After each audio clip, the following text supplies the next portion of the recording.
नमस्कार श्रोते हो, रेडिओ जयंतच्या आनंदी कट्ट्यावर मी अनुराधा आपण सर्वांचं मनपूर्वक स्वागत करते. श्रोते हो, वर्षा पानसरे यांनी एका प्रसंगातून शब्दबद्ध केलेला एक फार सुंदर विचार तुमच्याशी आज आनंदी कट्ट्यावरून शेअर करते. Comfort zone. अरे किती हा पसार आहे, जरा खोल्या आवरा ना. माझा आवाज टिपेला पोचलेला असतो. आज घरात पाहुणे येणार असल्यानं घर जरा आवरलेलं असावं अशी माफक अपेक्षा. मुलांनी नाकं मुरडत लॅपटॉपला घडी घालत हेडफोन्सच्या वायरी गुंडाळत कामाला सुरुवात केली. कोण कोण येणार आहे? मुलांचा नेहमीचा प्रश्न. कोण येणार आहे ते महत्त्वाचं नाही, घर आवरा ते महत्त्वाचं आहे. माझं उत्तर, अरे पण ते कुठे आमच्या खोल्या बघणार आहेत? मुलगा म्हणाला. हो ना, आणि अभ्यासाच्या टेबलावर पुस्तकं असली की जरा स्कॉलर असल्याचं फिलिंग येतं. ठेवू का थोडी? शेंडेफळाची पसारा न आवरण्याची युक्ती.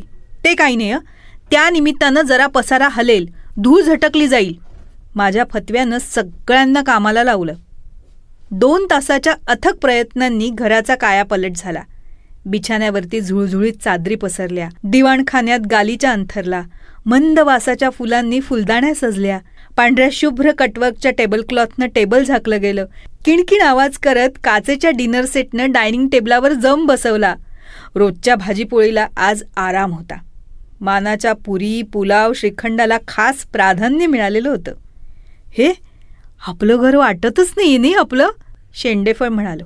कसलं भारी दिसतंय ना, अगदी चित्रातल्या घरासारखं.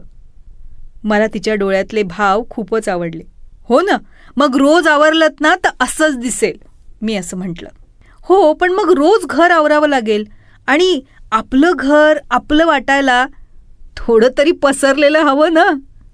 तिच्या वाक्यावर दादा हसला. खरंय, या सुळसुळीत चादरीवर झोपायचं कसं? परत कुठे डाग पडला तर? माझ्या मनात आलं, काय म्हणावं या मुलांना. छान चित्रातल्यासारखं घर सजवलं तर यांना कौतुक कमी आणि प्रॉब्लेम्सच जास्त आहेत. मित्रमंडळी आली, घराचं कौतुक झालं, मनसोक्त गप्पा, खाणं, म्हणजे सगळं अगदी मनासारखं झालं. सगळा कार्यक्रम झाल्यानंतर मंडळी परत भेटूया या वाद्यावर आपापल्या घरी रवाना झाली. आत्ता बरं वाटलं. मुलानं त्याच्या स्टीलच्या पेल्यातनं पाणी पिऊन ढेकर देत म्हटलं, काचेच्या ग्लासमधनं पाणी पिऊन ना तहानच भागत नाही. मी जरा रागावूनच म्हटलं, काही म्हणे तहान भागत नाही. अरे असू शकतो ना आई एकेकाचं कम्फर्ट झोन. आतल्या खोलीत डोकावले तर धाकटीनं सुळसुळीत चादरीची नीट घडी घालून ठेवली होती. काय ग, किती छान आहे ती चादर, कशाला काढतेस?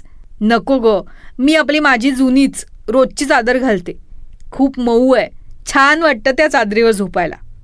मिस्टरांनी जीन्सचं खोगीर उतरवून ट्रॅक पॅन्ट चढवली. छान झाला होता आजचा बेत. श्रीखंड उरलंय का ग थोडं? त्यांच्या आवाजातलं कौतुक आणि आर्जव जाणवलं. असेल तर देतेस का थोडं, पण स्टीलच्या वाटीत दे बाई. चमचा नको दिवस, बोटानं चाटून खातो म्हणजे श्रीखंड चापल्याचं समाधान मिळतं.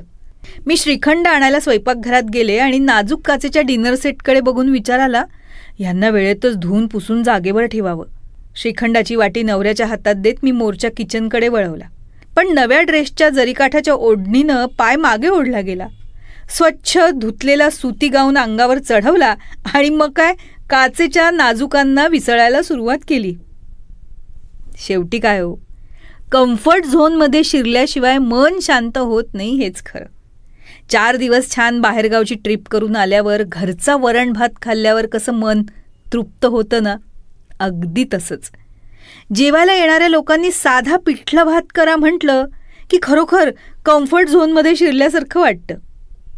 जन्मभर साड्या नेसणारी आजी ट्रीपसाठी भले पंजाबी ड्रेस घालेल, पण ट्रीप होऊन घरी आल्यानंतर परत साडी नेसली की तिला तिच्या कम्फर्ट झोनमध्ये शिरल्यासारखं वाटतं.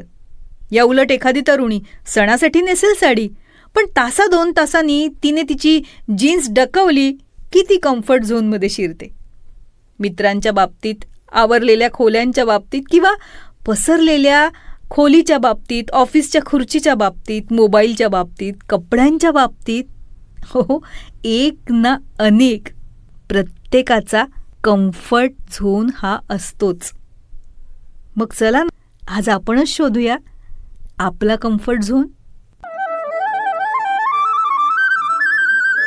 तेव्हा श्रोते हो, हा होता आनंदी कट्ट्यावरचा आजचा सुंदर विचार. तुम्हाला तो कसा वाटला याविषयीची तुमची कमेंट बॉक्समध्ये नक्की लिहा. आणि त्याचबरोबर रेडिओ जयंतचे दर्जेदार कार्यक्रम ऐकण्यासाठी रेडिओ जयंत लाईक करा, शेअर करा आणि सबस्क्राईब करा. रेडिओ जयंतचं सबस्क्रिप्शन फ्री आहे. आणि त्याचबरोबर नोटिफिकेशनसाठी बेल आयकॉनवर क्लिक करायला सुद्धा विसरू नका.